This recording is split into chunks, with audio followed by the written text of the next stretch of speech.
যে ইসরায়েলকে একটি মুসলিম দেশ ধ্বংসের দ্বার প্রান্তে নিয়ে যাওয়ার জন্য খোদ পশ্চিমা বিশ্ব ভর্ৎসনা দিয়েছে, সেখানে যুক্তরাষ্ট্রের পাশাপাশি তাদের সবচেয়ে কাছের মিত্র হিসেবে দাঁড়িয়ে আছে ভারত। ভারত ভবিষ্যতের প্রতীক আর ইসরায়েল আঞ্চলিক শক্তি।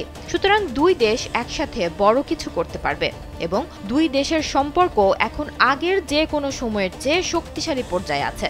এভাবেই ভারতকে বিশ্বের অন্যতম এক পরাশক্তির স্বীকৃতি দিয়ে প্রশংসা করেন ইসরায়েলের পররাষ্ট্রমন্ত্রী গিডিয়ন স্যার। মঙ্গলবার ভারতীয় সংবাদ মাধ্যম এনডিটিভিকে দেয়া বিশেষ সাক্ষাৎকারে এ মন্তব্য করেন তিনি। নীল মজাদার গোলমার্ক বক্স, কুরমুরে বাইটে ফুরফুরে লাইফ। ভারতের বন্ধুত্বের জন্য কৃতজ্ঞতা প্রকাশ করে তিনি বলেন, দুই দেশ ধারাবাহিকভাবে সম্পর্ক উন্নত করছে। খুব দ্রুত তারা প্রতিরক্ষা সহযোগিতা বিষয়ে একটি সমঝোতা স্মারক স্বাক্ষর করবে।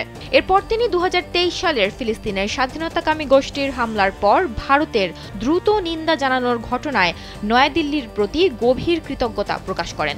তিনি বলেন, ইসরায়েল কখনো ভুলবে না যে প্রধানমন্ত্রী নরেন্দ্র মোদী ছিলেন সেই ভয়াবহ দিনের প্রথম বিশ্ব নেতা যিনি প্রধানমন্ত্রী নেতানিয়াহুকে ফোন করেছিলেন।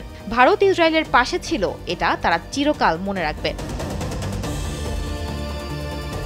পাশাপাশি ফিলিস্তিন প্রসঙ্গে স্যার বলেন, বর্তমান পরিস্থিতিতে ফিলিস্তিনি রাষ্ট্র প্রতিষ্ঠা হলে তা ইসরায়েলের নিরাপত্তার জন্য হুমকি হতে পারে। ইসরায়েলের বর্তমান লক্ষ্য ফিলিস্তিনের স্বাধীনতাকামী গোষ্ঠীর সামরিক ক্ষমতা ধ্বংস করা ও গাজার শাসন ব্যবস্থা পরিবর্তন করে এই সন্ত্রাসী শাসনের অবসান ঘটানো। তিনি বলেন, সন্ত্রাসবাদের অভিজ্ঞতা ভারত ও ইসরায়েলের একই রকম।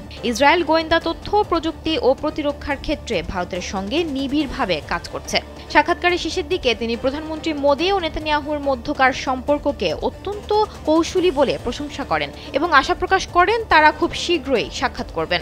ইসরায়েলি মন্ত্রী নিশ্চিত করেন যে আগামী বছর ভারতের আয়োজিত কৃত্রিম বুদ্ধিমত্তা সম্মেলনে ইসরায়েল উচ্চ পর্যায়ের প্রতিনিধি দল পাঠাবে।